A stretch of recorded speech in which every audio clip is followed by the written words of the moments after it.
สุดท้ายบางคนอาคเน่เงี้ยนี่ยมมีอารมณ์ทารเพิ่มจัดให้สบายจัดพลังเหมือนแต่หน่วยสั่งไงนี่คือเจียงไงติวีปลกรรมอันตรเจียดhaiเงี้ยนี่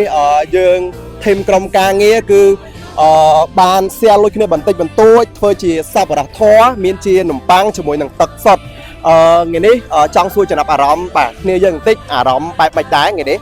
ចាខ្ញុំមានអារម្មណ៍ថាសប្បាយចិត្តខ្លាំងមែនតើចែកម្លែកក្តីស្រឡាញ់មួយក្រុមការងារโอเค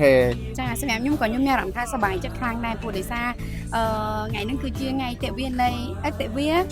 ពលកម្មអន្តរជាតិអញ្ចឹងណានិយាយទៅទឹកចិត្តបាទហើយមានអារម្មណ៍ថាសប្បាយចិត្តខ្លាំងមែនតើបាទសុំសួរចំណាប់អារម្មណ៍បន្តិចសប្បាយរីករាយក្នុងការចែកម្លែកក្តីស្រឡាញ់ទៅឲ្យពួកគាត់ចាអូខេបាទស៊ីណេរំភើបចិត្តតែប៉ុណ្្នឹងហ៎រំភើបចិត្តដែលបានចូលរួមចំណែកធ្វើបុណ្យជាមួយក្រុមការងារអូខេបាទបងឡៃសម្រាប់ខ្ញុំក៏រំភើបចិត្តដែរដែលសារតែបានចែកក្តីស្រឡាញ់ទៅជូនពួកគាត់ចា៎បាទសុខជានិយាយរួមទៅខ្ញុំក៏សប្បាយចិត្តដូចគ្នាព្រោះយើងមានទឹកចិត្តបន្តិចបន្តួចជូនទៅដល់បងដែលគាត់ខំធ្វើការទាំងយប់ទាំងថ្ងៃបាទមកជួយបាក់មែន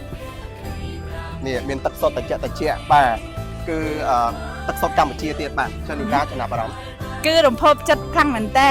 បាទបាទឥឡូវសួរខាងកាមេរ៉ាមែនមួយទៀតចំណាប់អារម្មណ៍មិនដែរសប្បាយចិត្តដែលបានចែកម្លែកហ្នឹងហើយអូខេបាទអញ្ចឹងនេះគ្រាន់តែជាទឹកចិត្តបន្តិចបន្តួចដែលយើង share គ្នាដើម្បីចែករំលែកទៅបាទក្រុមការងារដែលគាត់សាងសង់ផ្ទះនៅក្នុងគម្រោង Amazinary អញ្ចឹងតិចទៀតយើងនឹងធ្វើការផ្ដល់ជូនបាទជាមួយនំប៉័ងញ៉ាំ free ជាមួយនឹងទឹកសុទ្ធត្រជាក់ដែលយើងបានត្រៀមរៀបចំជាមួយនឹងក្រុមការងារនេះបងប្អូនទាំងអស់គ្នាគឺក្រុមការងារបាទនេះហើយគឺជាទស្សនវិជ្ជាដែលយើងកំពុងតែដំណើរការសាងសង់ផ្ទះគំរូថ្មីបងប្អូនទាំងអស់គ្នាបាទហើយនេះសិទ្ធិផ្ទះគំរូរបស់យើងបងប្អូនទាំងអស់គ្នាបាទហើយបន្តិចទៀតចុងម៉ោងគឺដល់ម៉ោងដែលគាត់សម្រាប់យើងនឹងប្រកាសខ្ញុំต้องទឹកសុទ្ធទេបងអត់ទៅទេបងអូខេបងប្អូននេះគឺជានំប៉័ងខ្ញុំต้องទឹកសុទ្ធទេបងខ្ញុំต้องទឹកសុទ្ធទេបងអត់ទៅទេបងHãy subscribe cho kênh Ghiền Mì Gõ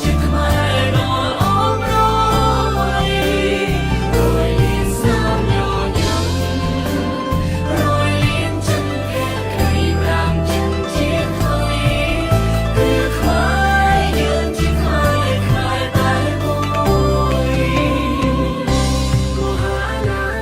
bỏ lỡ